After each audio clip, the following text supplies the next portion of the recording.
जय माता दी।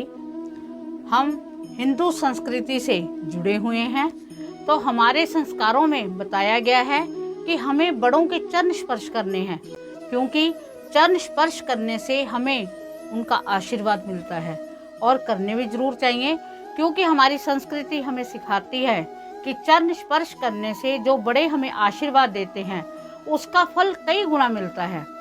तब हमें चरण स्पर्श जरूर करने चाहिए, गुरु के चरण स्पर्श करने चाहिए, माता पिता के चरण स्पर्श करने चाहिए, बड़े भाई बहन के चरण स्पर्श करने चाहिए।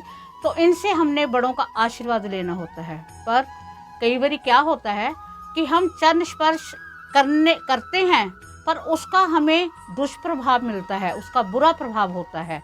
तो ये क्या हम सोच सकते हैं कि कोई चरण स्पर्श करना भी हमें बुरा प्रभाव दे सकता है? पर नहीं, मैं आपको बताना चाहूँगी कि ऐसा होता है। जब हम कई ऐसे स्थल होते हैं जहाँ पर हमने चरण स्पर्श नहीं करने होते, पर हमारा जो रूटीन बना होता है, जब हमें वो उस स्थान पर मिलते हैं तो हम पैरों में झुककर चरण स्पर्श कर देते हैं। हमारी भावना कोई गलत नहीं होती, बिल्कुल हमारी भावना बिल्कुल सही होती है कि हमने उनका आदर किया, हमने उनका सत्कार किया, हमने चरण स्पर्श कर लिए, तो इसका बुरा प्रभाव नहीं पड़ेगा। पर कई स्थान ऐसे हैं अगर हम उससे चरण स्पर्श करते हैं तो उसका हमारे ऊपर बुरा प्रभाव पड़ता है। आज मैं आपको इस वीडियो के जरिए यही बताऊंगी कि आपने जो चरण स्पर्श हैं किन जगहों पर नहीं करने, जिससे आपके ऊपर उसका बुरा प्रभाव ना पड़े। आपने चरण कब नहीं छूने? तो सबसे पहले जब कोई भी व्यक्ति ध्यान पर बैठा है, पूजा पाठ कर रहा है, उस वक्त आपने उसके चरण नहीं छूने। उससे ये नहीं कि आपको उसका अच्छा प्रभाव मिलेगा, क्योंकि जो वो ध्यान में बैठा है, आपको पता है कि जब हम कोई पूजा पाठ करते हैं तो हम धरती को भी माथा टेक कर उठते हैं। उसका रीज़न होता है कि हमारी जो पूजा पाठ है उसका फल भगवान इंद्र ना ले लें। तो हमने ये गुनाह नहीं करना कि हमने कोई पूजा पाठ नहीं किया, उनके चरण स्पर्श करके हम उसकी भक्ति को लेने में सफल होंगे, क्योंकि उसकी भक्ति जो उसका जो ध्यान है, उसकी जो भक्ति में लीन है, या उसका जो जाप है, उसको लेने में हम सामर्थ्य नहीं है। तो भगवान ये नहीं चाहेगा, जिसने किया है वो फल उसी को देगा। तो हमने ध्यान करते हुए, पूजा पाठ करते हुए व्यक्ति के कभी भी पैर नहीं छूने चाहिए, क्योंकि उसकी सीधी लो परमात्मा में जुड़ी होती है। सेकंड, दूसरा क्या है कि हम जब मंदिर में जाते हैं, कहीं शिवालय पर जाते हैं, मंदिर में जाते हैं, वहाँ पर हमें कोई अचानक कोई बुजुर्ग मिल गया है, या हमारी एक रीति बनी हुई है कि जो हमारे बड़े जाते हैं, जब वहाँ हम पूजा पाठ कर लेते हैं तो हम वहीं पर उनके चरण स्पर्श करते हैं। तो कभी भी मंदिर देव स्थान पर हमें चरण स्पर्श नहीं करने चाहिए, क्योंकि जो व्यक्ति आपके सामने खड़ा है उससे बड़े भगवान सामने हमारे जो जिन देवालय में हम गए हैं वो देव बहुत बड़े हैं।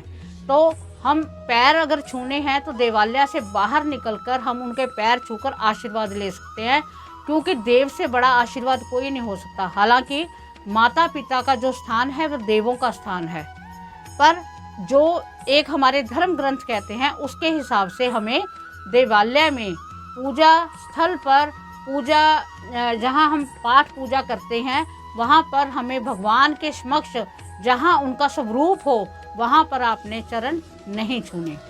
तीसरा है कि आप जब हम शमशान में जाते हैं, किसी का संस्कार होता है, संस्कार में हम जाते हैं, वहाँ पर हमें बहुत बड़े मिलते हैं। जब हमें अचानक मिलते हैं, कई बार वो कई लोग सीधे ही पहुँच जाते हैं, हमें लगता है कि अब हमें मिले हैं तो हमारा चरण हमें छूने चाहिए, क्योंकि बड़े हमसे मिले हैं। कई बार क्या होता है, किसी के घर में डेथ हुई होती है, हम वहाँ जाते हैं, वहाँ हम चरण छू लेते हैं कि हम यहाँ पर आए हैं। वहाँ पर आपको चरण नहीं छूने चाहिए, क्योंकि जो आशीर्वाद उस स्थान का है वो क्या है कि जैसा इसके साथ हुआ है वैसा नहीं होना चाहिए। पर अगर आपको किसी ने आशीर्वाद दे दिया तो आपके साथ गलत हो सकता है। आपने वहाँ पर चरण नहीं छूने, ना तो किसी के, अगर आप ऐसी रस्म क्रिया में जाते हो, किसी के घर में भी जाते हो मृत्यु के उसमें, या आप शमशान में जाते हो, तो वहाँ पर चरण स्पर्श नहीं करने चाहिए, इसका हमें बुरा प्रभाव पड़ता है। जो नेक्स्ट है वो है, जब कोई भी व्यक्ति सोया पड़ा है तो वो अपनी निद्रा में है, तो निद्रा में पड़े हुए व्यक्ति के कभी भी पैर नहीं छूने चाहिए। आपको पता है, कहते हैं कि जब आदमी सोया हुआ है तो आदमी बिल्कुल अचेत पड़ा हुआ है, उसको कुछ नहीं पता। तो ऐसे व्यक्ति के अगर हम चरण छूते हैं तो उस व्यक्ति पर, जिसके हम चरण छूते हैं, उस पर इसका बुरा प्रभाव पड़ता है, क्योंकि हम चाहते हैं कि आशीर्वाद मिले। आपने चरण छू ले, वो अपने निद्रा में पड़ा है, तो इसका छूने वाले को और जिसके छुए हैं दोनों पर इसका बुरा प्रभाव पड़ता है।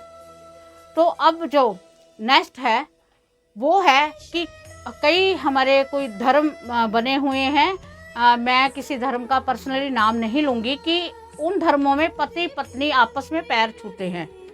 तो पत्नी के कभी भी पैर नहीं छूने चाहिए। जो हमारी अर्धांगिनी है, जो पति है, पति कई अपनी पत्नियों के पैर छूते हैं, इससे बुरा प्रभाव पड़ता है। घर में धन धान्य की कमी होती है, आपका सौभाग्य है वो दुर्भाग्य में तब्दील हो जाता है। पत्नी के कभी भी चरण नहीं छूने चाहिए, इस भाव से चरण नहीं छूने चाहिए कि जैसे हम चरण स्पर्श करते हैं।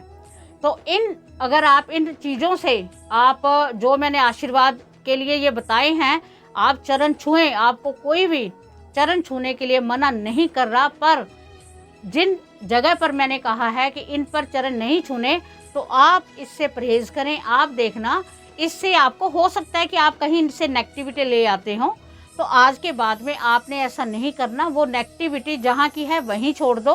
आप चरण स्पर्श जरूर कीजिए, पर अच्छे स्थानों पे, उत्तम स्थानों पर, और बड़ों का आशीर्वाद जरूर लीजिए, पर इन चीज़ों को छोड़कर।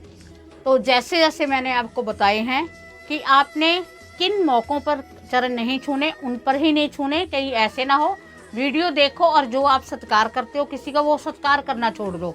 आपने सत्कार करना है, चरण छूने हैं, बड़ों का आशीर्वाद लेना है, पर जिन स्थानों पर कहा है, जिस समय आपको कहा है, उन पर आपने चरण नहीं छूने। उम्मीद है आपको ये ज्ञानवर्धक वीडियो अच्छी लगी होगी, क्योंकि ये एक ज्ञान है, ये कोई उपाय नहीं है।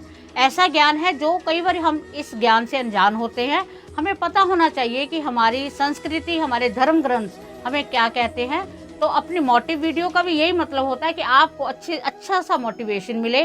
तो आपको अगर वीडियो अच्छी लगी है तो चैनल को सब्सक्राइब कीजिए, शेयर कीजिए ज़्यादा से ज़्यादा, जो कि दूसरे लोग भी इसका फ़ायदा ले सके।